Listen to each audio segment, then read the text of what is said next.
গোপালগঞ্জ থেকেও জানো না পদ্মবিল কোথায় এবং কিভাবে যেতে হবে? তো চলো আজকের ভিডিওটি তোমাদের জন্য, তোমরা যারা জানো না।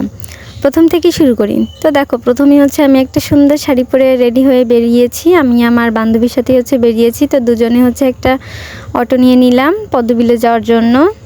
তো প্রথমে আমরা পাটকেল বাড়ি অবধি এসেছিলাম অটোতে করে। তারপরে আরেকটা অটো নিয়েছি। এখান থেকে সোজা বলাকর যাব, মানে বলাকর পদ্মবিলটা।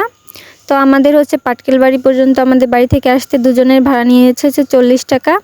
আর পাটকেল বাড়ি থেকে বলাকর পর্যন্ত আমাদের এক একজনের 50 টাকা করে নিয়েছিল।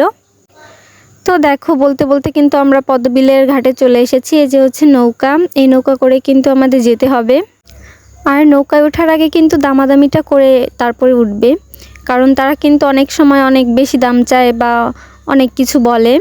এই যেমন আমরা একটা নৌকা ভাড়া নিয়েছিলাম, আমাদের 350 টাকা নিয়েছিল এবং বলেছিল যে তোমাদের যতক্ষণ ইচ্ছে ততক্ষণ থাকবে। তোমরা যারা নৌকা ভাড়া করবে তখন কিন্তু তোমরা বলে নিবে যে আমরা কত সময় থাকবো বা আপনারা কত সময় আমাদের ঘোরাবেন, না হলে কিন্তু তারা পরে বাটপারি করে। এই যে যেমন আমাদের 350 টাকার কথা বলে তারপর বলেছিল যে তোমাদের যতক্ষণ ইচ্ছে ততক্ষণ থাকবে। এরপরে আমাদের বলে যে অনেক সময় তো ঘুরছে, তাহলে 50 টাকা বেশি দিও, মানে 400 টাকা দেওয়ার কথা বলে। কিন্তু তারা কিন্তু প্রথমেই বলেছিল যে আমাদের যতক্ষণ ইচ্ছা ততক্ষণ আমরা থাকতে পারবো। তো তোমরা আসার আগে কিন্তু এই জিনিসটা খেয়াল করে নিবে। আরেকটা জিনিস খেয়াল করবে, সেটা যে জলে হাত পা দেওয়ার আগে দেখে নিবে যে জলে সাপ আছে কি না, কারণ এই যে দেখলেই তো একটা সাপ হুট করে যদি পা দিতে বা হাত দিতে তারপর যদি কামড় মেরে দিত, তাহলে একটা বিষয় কেমন হতো, তাই না? পদ্মবিলে মানুষ আসেই তো মূলত ছবি ভিডিও করতে। আর আমার দেখো, শুয়ে শুয়ে ভিডিও করতে করতে আমার চুলটাই ভিজে যাচ্ছিল। তারপর বসে নিলাম, আর এখন আমি একটা ছবি ভিডিও করে নিব। আমরা যেদিন গিয়েছিলাম সেদিনের ওয়েদারটা একটু ভালো ছিল না, মানে মেঘলা মেঘলা আকাশ ছিল, তোমরা পিছনে দেখতেই পারবা। তো মাঝে মাঝে আবার একটু রোদ উঠছিল। দেখো, আমি আমার ক্যামেরাম্যানকে বলছিলাম যে এইভাবে ছবি করো বা এইভাবে আমার ভিডিও করে দাও। তো তারপর সে সেইভাবেই করে দিচ্ছিল। আমাদের গোপালগঞ্জের ভিতরে পদ্মবিল কিন্তু অন্যতম একটা ঘোরার জায়গা। এখানে কিন্তু অনেক মানুষ আসে ঘুরতে। তো আমার জানা মতে কিন্তু এখানে 2টা পদ্মবিল আছে। এই যে এটা রাস্তার পাশে, আরেকটা আছে একটু ভিতরে। তো রাস্তার পাশেটা আমার কাছে ভালো মনে হয়েছে, কারণ আমি দুটো বিলেই গিয়েছিলাম। আগে একটাই গিয়েছিলাম আর এখন যে এটা এসেছি।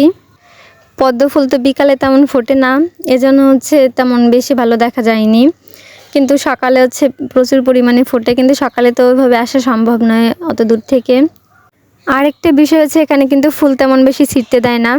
এই যে আমরা যেমন মাত্র কয়েকটা ফুল ছিঁড়েছিলাম, এরপর বলে কি যে আর ফুল ছিঁড়তে হবে না, মানে বারণ করছিল আর কি। এই দেখো, পুরো বিলটা তোমাদের একটু ঘুরিয়ে দেখাই। আর এখন সূর্যাস্ত যাচ্ছিল, যার জন্য আরও অনেক সুন্দর লাগছিল। এখন এই সময়টা যদি সকালে হতো তাহলে ফুলগুলো অনেক ফুটে থাকতো, তারপরে অনেক বেশি সুন্দর লাগতো। এই যে যেমন 1-2টা ফুল দেখা যাচ্ছে, কিন্তু সকালে যখন পদ্ম ফুলগুলো ফুটতো তখন কিন্তু অনেক সুন্দর লাগতো। দেখো, অনেক মানুষই কিন্তু এখানে আসে ঘুরতে।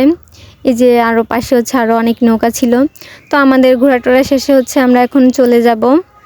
আমার সবথেকে বড় সমস্যা আমি যখন ছবি তুলি তখন আমার মনে থাকে না যে আমি এইভাবে ছবি তুলবো, মানে তার আগে ভেবে যাই যে আমি এইভাবে ছবি তুলবো, কিন্তু তারপর আর মনে থাকে না আমি কীভাবে ছবি তুলবো। এই যে যেমন পদ্মবিলে এসে বাড়ি থেকে ভেবে এসেছিলাম এইভাবে ভিডিও করব, ছবি করব, কিন্তু এখানে এসে আর আমার খেয়াল নেই। পরে মনে পড়লো যে আমি তো এইভাবে ছবি করতে চেয়েছিলাম। তো আজকের ভিডিওটা এই অবধি। তো দেখো, এই যে এই ফুলগুলো নিয়ে আমরা বাড়ি চলে এসেছিলাম। সবাই ভালো থাকবে, টাটা।